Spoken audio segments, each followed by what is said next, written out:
ছোট্টবেলা যখন ক্লাস 5 এ পড়তাম, তখন একটা কবিতা পড়তাম। সেই 20 থেকে 25 বছর আগে আমি ধরেন ক্লাস 5 এ পড়ালেখা করেছি। তখন আমি এই কবিতাটা যখন মুখস্থ করেছি, আজ পর্যন্ত মনে রেখেছি। কেন মনে রেখেছি জানেন? কবিতাটা পড়তে আমার কাছে ভীষণ ভালো লাগে সেইজন্যে। লিখেছেন কবি জসীমউদ্দীনে। তো কবিতাটা বলি, যদি আপনাদের সময় থাকে হাতে, আমার ফুল কবিতাটা শুনবেন। বাট ভালো লাগলে লাইক, কমেন্ট, শেয়ার করে দিবেন। এটা তো এমন কিছু না যে ভাই অনেকে লাইক, কমেন্ট করতে চাইবে না। তো চলেন কথা না বাড়িয়ে আমি কবিতাটা বলি। আসমানীদের দেখতে যদি তোমরা সবে চাও, রহিম মোদি চট্টবারে রসুলপুরে যাও। বাড়িতে নয় পাখির বাসা, বেন্না পাতার ছানি, একটুখানি বৃষ্টি হলে গড়িয়ে পড়ে পানি। একটুখানি হাওয়ার দিলে গড়নড়বড় করে, তারই তলে আসমানিরা থাকে বছর ভরে।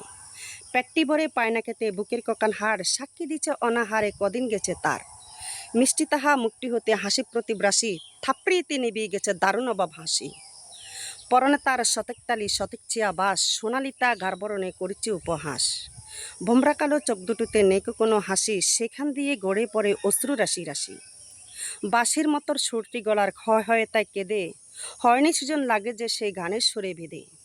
আসমানিদের বাড়ির দ্বারে পদ্মাপুকুর ভরে, ব্যাঙের চানা শেওলা পানা কিলবিল বিল করে। ম্যালেরিয়া মশক সেতা বিষ গলেছে জলে, সেই জলেতে রান্না খাওয়া আসমানিদের চলে। পেটটি তাহার দুলছে প্লেছে নিত্য যে তার, বিদ্যেটাকে ওষুধ করবে পয়সা নাহি আর।